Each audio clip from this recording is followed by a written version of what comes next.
पंडिते नित्यं राम राम रामेति रमे रामे मनोरमे सहस्रावतुल्यं श्रीराम नाम वरानने राम राम रामेति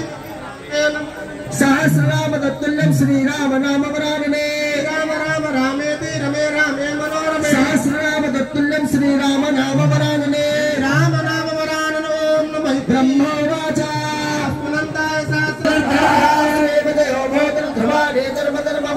भगवान वाचान्याश्चन्द्रो वाद्यजनः परिभाषते नित्याभियुक्तानाय योगक्षेमं महाराज परित्राणाय साधूनां विनाशाय च दुष्कृतां धर्मसंस्थानार्थाय